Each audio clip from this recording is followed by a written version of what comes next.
It can certainly be achieved because it is based on truth, and the truth is that every human being is valuable. China's going to be a middle-class economy by 2030, what China calls a moderately prosperous society. It can certainly be achieved because it is based on truth, and the truth is that every human being is valuable.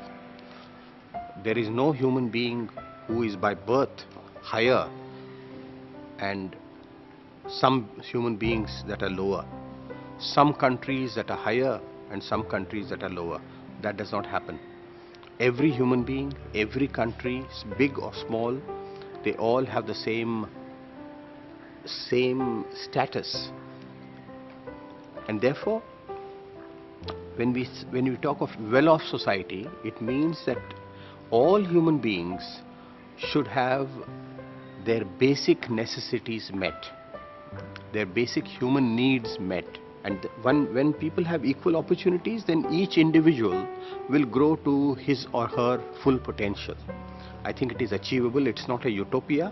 It is possible to achieve it, and every country in the world should strive to achieve the level of well-off society.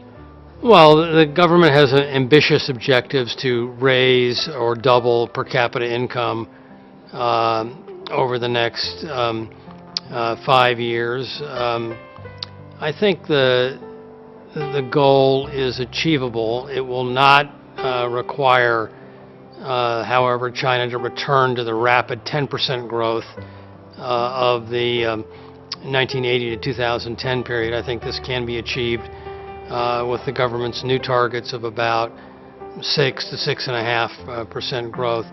The importance for China, I think, is less on hitting quantity targets and more on hitting quality targets. If China is able to do that, then its goals for a moderately well-off society are achievable, important, and likely to occur. And it means that China will enjoy higher wages and more advanced investment.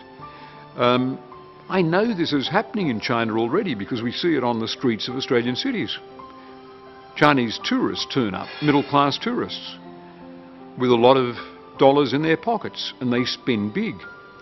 Now, they couldn't do it if it weren't for the success of the Chinese economy. China's going to be a middle-class economy, what China calls a moderately prosperous society. Well, I think that it's a tremendous and huge challenge to continue developing China, to continue developing the country, offering jobs for the new generation, assuring a better level of life for the people of China, and of course having clear strategies, having clear targets, and looking always to the future, not to the past.